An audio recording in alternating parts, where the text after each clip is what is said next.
It's been a bit of a busy weather afternoon. Record high temperatures and new wildfires have started. We know there's a big one burning near Chance Harbor. That one seems like the firefighters are making some progress against it.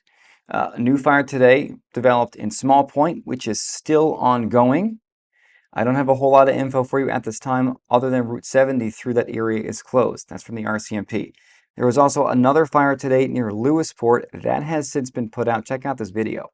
This is video from the area. You can see the water bombers there doing their thing, dropping water right on the fire. It was close to town, but from what I'm being told, the water bombers did their thing, and that fire is out. And Curtis Haynes, excuse me, shared this video with me via Facebook. So thank you, Curtis, for sharing that with me. The other story today are the record high temperatures. It certainly has been a very warm day. 30 degrees in St. John's, second time this week. That is very rare. Gander, 34 today, 34 as well in Badger, and a lot of these areas saw record highs. How warm has it been?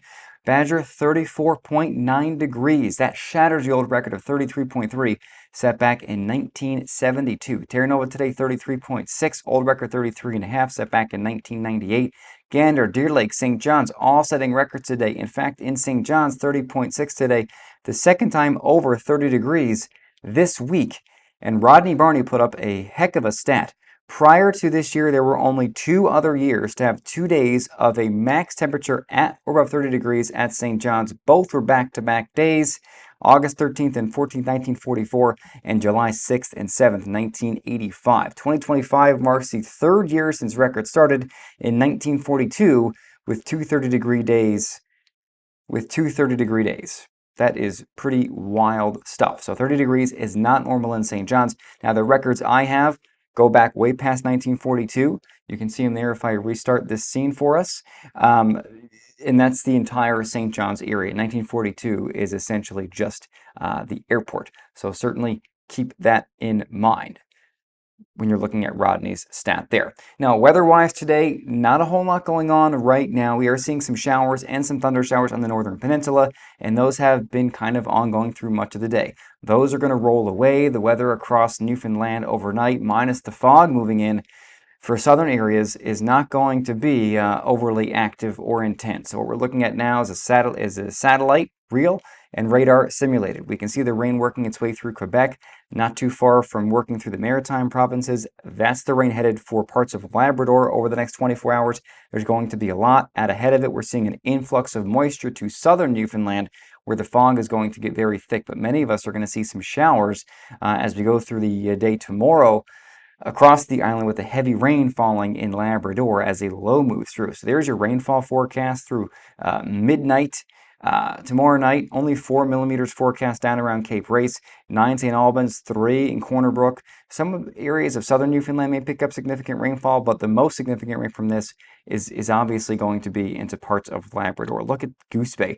57 millimeters in the forecast for that area, 27 for Churchill Falls, 42 for Rigolette, 27 for Hopedale, and 20 in the forecast for Nain. And because that much rain is expected in the Goose Bay area, Environment and Climate Change Canada has issued a rainfall warning for Eagle River and Upper Lake Melville through late tomorrow night for rainfall amounts as high as 60 millimeters, with locally higher amounts possible. Future radar and cloud cover shows us really, really well. There's the rain working into Labrador overnight, and you can see by tomorrow morning all the yellows there around Goose Bay.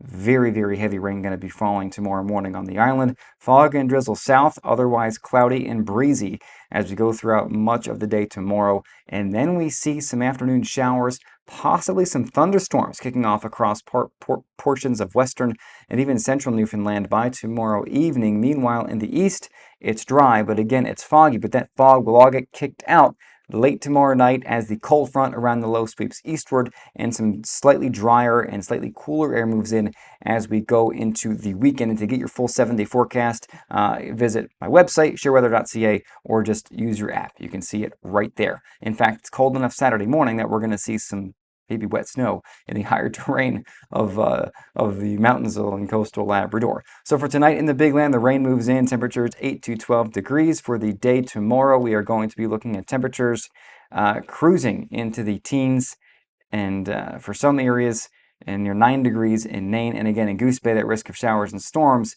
the risk of storms, but we're going to see primarily heavy rainfall around Goose Bay through much of tomorrow, followed by the cool down coming in during the second half of the day as that low moves east of Upper Lake Melville. On the island overnight, temperatures remaining in the middle to upper teens, but tomorrow shouldn't be as warm as today. The heat warning may be extended into tomorrow across the island, but likely we're going to see that kind of wrapping up to a point as we are going to see some slightly cooler moving in tomorrow, and I think for the weekend as well. And again, for your full 7-day forecast, visit the website, sheerweather.ca, or simply download my app.